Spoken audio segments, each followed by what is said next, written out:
The contraction hit so hard I dropped my phone on the bathroom tile, and when I finally got it back to my ear, my husband was still talking about parking. "Handle it yourself," Marcus said, his voice flat with irritation, like I'd asked him to pick up milk on his way home instead of telling him my water had broken 40 minutes early. "Stop being so dramatic, Renee. My mom's turning 60. I already told her I'd be there. My contractions are 4 minutes apart," I said, gripping the edge of the sink. "This isn't dramatic. This is labor. Call your sister. Call an Uber. I'll be back Sunday." Then the line went dead, and 20 minutes later, from my hospital bed, I watched on our shared location app as the little blue dot representing my husband's phone left our driveway, merged onto the interstate, and headed 210 miles in the exact opposite direction of the hospital. I had our son alone. 9 hours and 40 minutes of labor, my sister Cass arriving just in time to hold my hand through the worst of it because Marcus couldn't be reached, his phone going straight to voicemail from somewhere around hour 3. I named our son Elias. I texted Marcus a photo at 6:14 in the morning, no caption, just Elias's face, red and furious and perfect, and got a thumbs-up emoji back 4 hours later with the message, "Beautiful. Tell your mom I said congrats. Tell everyone I'll see them Sunday." He didn't come Sunday. He came Wednesday, 3 days later than promised, walking into my hospital room a full 5 days after I'd called him from the bathroom floor. And I want you to understand that what happened when he walked in had nothing to do with an apology, because he never offered one. He came in already talking, something about traffic on the way back from his mother's, already reaching for his phone to show me pictures from the party, and then he actually looked at the room. At who was sitting in the chair beside my bed, rocking my son gently, humming something low and familiar. Marcus went white. Not pale, white, the color draining out of his face so fast that for a second I thought he might actually be sick right there on the hospital floor. His phone slipped out of his hand and hit the linoleum with a crack I still hear sometimes. "What?" he said, and his voice had changed completely. "What is she doing here?" The woman in the chair didn't stop rocking Elias. She looked up at Marcus with an expression I'd spent 5 days learning to read, calm on the surface and absolutely unshakable underneath, and said, "Someone had to show up, Marcus. Since you decided your mother's birthday mattered more than your son's. I'm Renee Castellano. I'm 31 years old. I live in a suburb outside Tampa, Florida, and until that week I worked as a pediatric occupational therapist at a children's rehabilitation clinic, a job I loved and had planned to return to after 12 weeks of leave. Marcus and I had been married for 4 years. He worked in commercial insurance underwriting, made decent money, and had for most of our marriage treated his mother's opinions with a kind of reverence he never extended to mine. The woman rocking my son wasn't my mother. My mother had passed 2 years earlier, unexpectedly, of a heart condition none of us had known about until it was too late, and I still felt that loss most sharply in moments exactly like this one, the kind where you desperately want someone in your corner and reach instinctively for a person who isn't there anymore. It also wasn't Marcus's mother, Diane, the woman whose 60th birthday had apparently outdrank the birth of her own grandson. It was someone Marcus had spent 4 years of our marriage actively, carefully keeping away from me. His face, standing in that doorway, told me he understood exactly what her presence in that chair meant, that whatever careful separation he'd maintained for 4 years had just collapsed in the space of one missed birth, and that I now knew something about our marriage he had never planned for me to find out. Her name is Vivian Castellano, Marcus's older sister, 40 years old, and for the entire 4 years I'd known her family, I'd been told almost nothing true about her. What Marcus told me, back when we were dating, was that Vivian was unstable, that she'd had a falling out with the family years before I came along, something about money and lies and burned bridges, and that his mother, Diane, couldn't even hear her name without getting upset. I met Vivian exactly once, briefly, at a cousin's wedding early in our relationship, and Marcus steered me away from her so quickly and so deliberately that I assumed, reasonably, there was something genuinely difficult about her. I never questioned it much beyond that first impression, because for 4 years, I had no real reason to. Diane reinforced the story every chance she got, usually with a specific phrase that I now recognize as rehearsed. "We don't discuss Vivian in this family. It's better for everyone." I heard some version of that sentence a dozen times at Sunday dinners, always delivered with the same tight, closing the subject tone, and I let it close, because Diane, closing a subject wasn't something you argued with twice. I want to explain why I tolerated a lot of things in this marriage before that hospital room, because the labor call wasn't actually the first time Marcus chose his mother over me. It was just the first time the cost was high enough that I couldn't look away from the pattern anymore. 2 years into our marriage, my mother died. She had a heart condition none of us knew about, and she passed in her sleep on a Tuesday in February, and I found out in a phone call from my sister Cass while I was at work. I called Marcus, sobbing, and asked him to come home early. He told me he had a client dinner, he really couldn't move, and showed up 4 hours later than I needed him to, walking in already explaining himself before I'd said a word. I forgave that. Grief makes you generous with excuses, and I told myself a man under professional pressure sometimes makes the wrong call once. The second incident happened a year later, at our own anniversary dinner, which Diane called during twice, until Marcus finally answered and spent the last 40 minutes of our reservation on the phone in the restaurant parking lot while I ate alone at a table for 2. When he came back in, he said, "She just needed to talk something through. You know how she gets." I remember thinking, even then, that I didn't actually know how she got, because Marcus had never once let me close enough to Diane or to his family history to understand what how she gets actually meant. That's the piece I overlooked for 4 years, and the piece that finally clicked into place, sitting in that hospital bed 3 days after the birth of my son, waiting for a husband who'd chosen a birthday party over labor. Marcus hadn't just avoided conflict with his mother. He had built an entire structure, brick by brick, over years, that kept me at a careful distance from anyone who might tell me a version of his family's history that didn't match the one he and Diane had agreed on. Vivian, rocking Elias in that chair, was the first crack in that structure. And she hadn't shown up by accident. "I found your number 2 years ago," she told me quietly, once Marcus had stormed out to get some air, his phone still cracked on the floor where he dropped it. "After your mom passed. I saw the obituary, saw your name, put it together. I almost reached out then. I didn't, because I figured if Marcus wanted me in your life, he'd have brought me in himself." "Why now?" I asked. "Because your sister Cass posted that you were in labor, tagged you, and I saw it before I even knew you were due. And because I know exactly what Marcus does when something inconvenient happens in his family. He leaves. He's done it his whole life. I wasn't going to let you go through that alone the way I did." I sat with that sentence for a long moment, Elias asleep against her shoulder, and asked the question I should have asked 4 years earlier, the moment Diane first told me not to bring up Vivian's name. What actually happened between you and this family? Vivian looked at me for a long moment, like she was deciding how much of it I was ready to hear. "It's not a short story," she said, "but I'll tell you the short version. I found out something about Marcus 9 years ago. Something Diane has spent every year since making sure never got repeated out loud."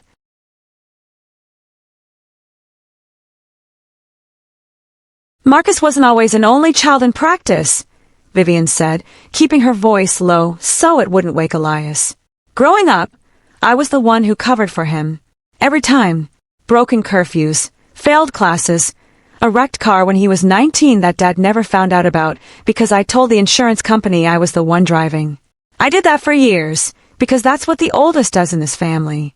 You protect the golden child, and you don't ask why he never has to protect himself."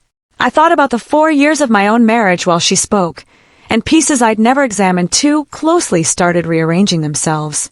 Marcus had told me, early on, that he and Vivian just grew apart. He'd never once mentioned that she'd covered for him as a teenager, or that Diane had a documented habit of rewriting the family narrative around whatever kept Marcus comfortable. 9 years ago, Vivian continued, I found out Marcus had been quietly taking money out of an account Dad set up for both of us, an inheritance account from our grandmother, meant to be split when we each turned 30. Marcus turned 33 years before I did. He drained almost $60,000 out of that account over about 18 months before I ever touched a dollar of it, and told Dad and Diane he'd invested it on both our behalfs. There was no investment. I found the withdrawal records myself, years later, going through Dad's old paperwork after he passed. "What happened when you told them?" I asked. "Diane told me I was being dramatic," Vivian said, and I felt something cold move through my chest at the word, the exact word Marcus had used on the phone from the bathroom floor. She told me Marcus was going through a hard time, and that bringing it up publicly would destroy the family. She asked me to let it go.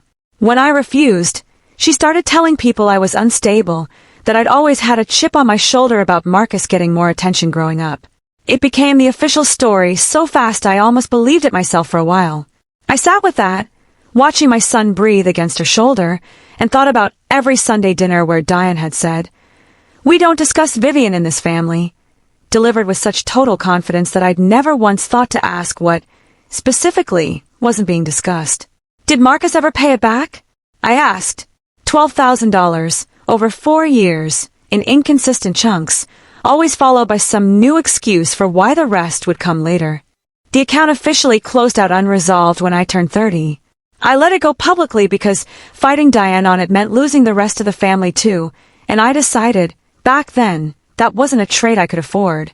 I thought about our own finances then, the joint account Marcus managed, the investment opportunities he'd mentioned twice over the past year that I'd never fully understood and never pushed to understand, because pushing usually turned into the same conversation about how I didn't trust him with money, delivered with the exact wounded tone his mother used when anyone questioned anything about him. "There's something else," Vivian said carefully. "You should know this before he comes back in. About 8 months ago, I saw a listing online, a property for sale in Ocala. It had Marcus's name on the county records as a co-owner. I don't know where that money came from, Renee, and I don't know if you do either.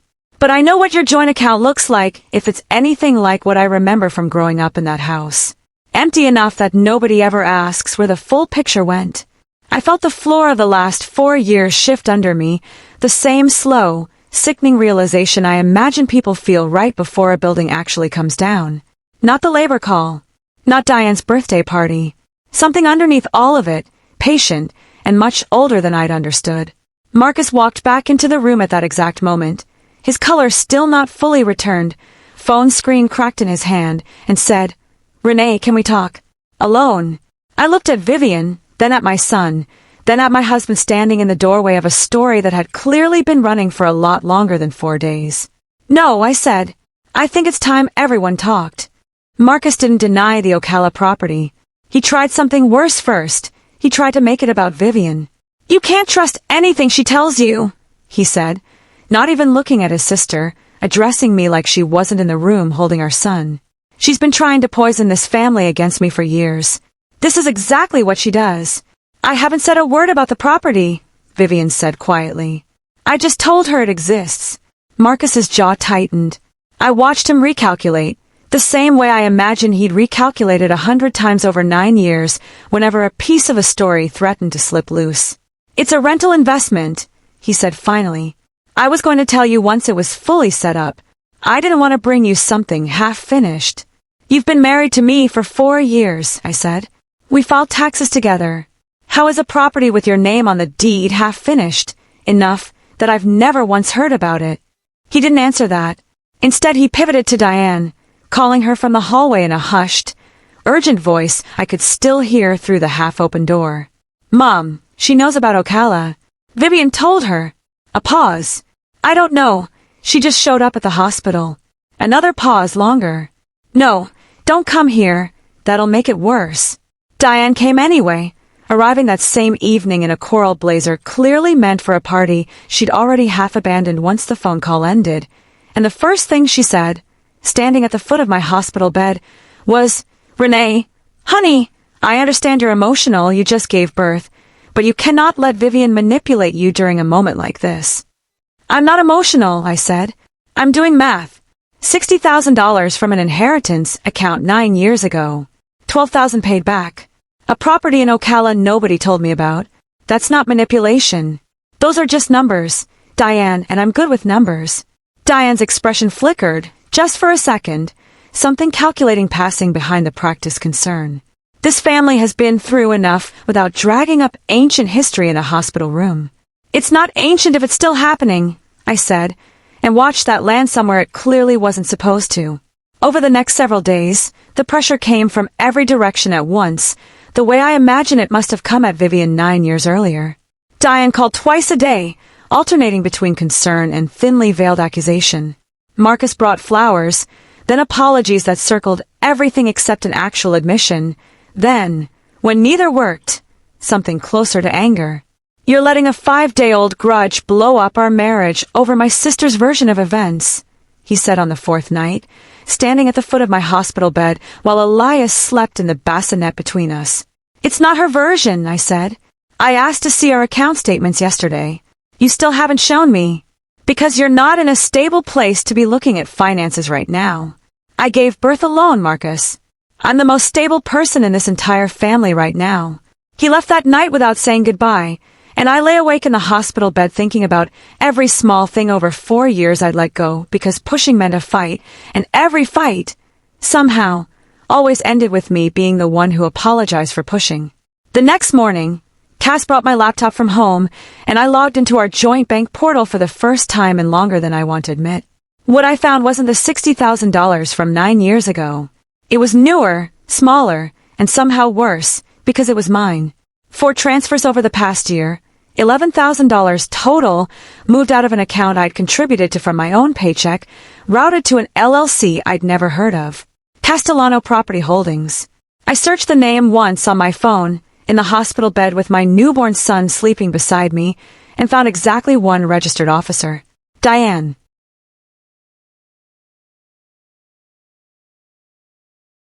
I didn't call Marcus first. I called an attorney. Her name was Priya Nair, recommended by a coworker who'd gone through her own divorce 2 years earlier, and I explained everything over the phone from the hospital the next morning while Elias slept against my chest. The $11,000, the LLC, Diane listed as an officer, the Ocala property, the 9-year-old inheritance withdrawal Vivian had described. None of what you're describing is something you can undo overnight, Priya told me, direct in a way I appreciated immediately. But you need to stop that account from moving any more money before we do anything else, and you need documentation of everything, starting now.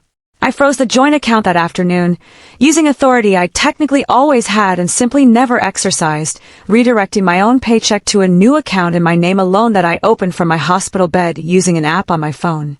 I photographed every statement, every transfer, the LLC filing, the Ocala property records Vivian had first mentioned, building the same kind of folder I imagined Vivian herself had assembled 9 years earlier and never gotten to use. Marcus found out the account was frozen when his card declined buying gas that evening. He called me 11 times in 40 minutes. I let it go to voicemail 9 of those times, and on the 10th I answered. You froze our account? Renee, that's insane. That's my money too. It's our money, I said. Which is exactly why I'm the only one who gets to decide it's not funding a company your mother runs without my knowledge. It's not what you think. Mom set that up years ago for tax purposes. It has nothing to do with you specifically. Then show me the paperwork, I said. Show me where my $11,000 actually went, Marcus, and I'll unfreeze it myself. Silence. Long enough that I understood, with total clarity, that he didn't have an answer that would survive daylight. I need you to come home with Elias, he said finally, his voice shifting into something quieter, almost pleading. We can figure this out as a family. You don't need a lawyer for this. I already have one, I said, and for the first time in 4 years, I heard something in Marcus's silence that sounded less like control and more like genuine fear. I was discharged 2 days later. I did not go home to the house Marcus and I shared. I went to Cass's apartment instead. Elias in a car seat borrowed from my sister, a single bag of hospital supplies, and the folder Priya had told me to build sitting on the passenger seat beside me. Marcus texted that night. This is exactly what Vivian did. She's turning you against this family the same way she turned herself into an outcast. I looked at that message for a long time before I answered it, thinking about Diane's identical phrase from the hospital room. This family has been through enough. And Marcus's own words from the bathroom floor 5 days before Elias was born. Stop being so dramatic. I typed back 4 words. I'm not your sister. Then I turned off my phone, held my son, and started reading through the folder Priya had helped me assemble, page by page, understanding for the first time in 4 years exactly how much of my own marriage I'd never actually been shown. The full picture took 4 months to assemble properly. Priya's forensic accountant traced the LLC back further than the $11,000 I'd already found. Castellano Property Holdings had, over 3 years, absorbed just under $74,000 from a combination of Marcus's income, my own contributions he'd redirected without full disclosure, and a second, smaller withdrawal from an account belonging to Vivian, one she hadn't even known was still active in her name until Priya's investigator found it. Diane, it turned out, had never stopped managing money that wasn't fully hers to manage. She'd simply gotten better at it after Vivian first caught her 9 years earlier. I didn't pursue criminal charges. Priya explained, honestly, what that path would actually involve. Years, likely, of investigation and proof burdens that might not hold up cleanly given how the funds were commingled and how much of it Marcus himself had voluntarily signed off on as a joint account holder. What I pursued instead was a divorce that made sure none of it touched me or Elias going forward, full financial separation, sole ownership of the new account I'd opened from my hospital bed, and through a civil settlement Priya negotiated over 8 tense weeks, repayment of the $11,000 taken directly from my income, paid back in full before the divorce finalized. Marcus fought some of it and quietly conceded the rest, the way people do when they finally understand a folder exists that they can't talk their way around.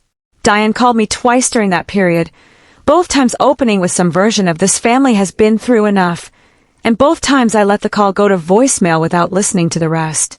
I moved into a small house near Cass. 11 minutes from the clinic I returned to that fall, part-time at first, full-time by the following spring. Elias is walking now, into everything, with a laugh that fills up whatever room he's in. Vivian and I talk every week. She came to Elias's first birthday, brought a photo album I didn't know existed, pictures of Marcus as a kid that Diane had apparently never wanted floating around outside the family's approved version of events. We're careful with each other still, building something slow and real instead of assuming it, which feels like the only honest way two people who were kept apart for 9 years actually know how to start. I think, sometimes, about that hospital room, about Marcus's face going white in the doorway, about the exact moment he understood that showing up 3 days late hadn't just cost him an apology. It had cost him the one thing he'd spent 9 years protecting, the careful distance between me and anyone who could tell me the truth about his family. I kept my phone from that night, the one with the cracked screen photo I took of the location app, that little blue dot driving away from the hospital while I was in active labor. I don't look at it often, but I kept it the same way you keep a scar, not because you want to remember the wound, but because it proves you survived getting cut. Marcus called from a bathroom floor of a different sort once, near the end, apologizing in the specific tone people use when consequences have finally caught up to them rather than remorse. I told him what he'd told me. Handle it yourself. It wasn't cruelty. It was just, finally, the truth handed back to the person who taught it to me. If someone chose their own comfort over you in the moment you needed them most, and then tried to convince you that noticing was the real betrayal, how long would you let that story stand before you finally rewrote it yourself? Tell me what you would have done in the comments.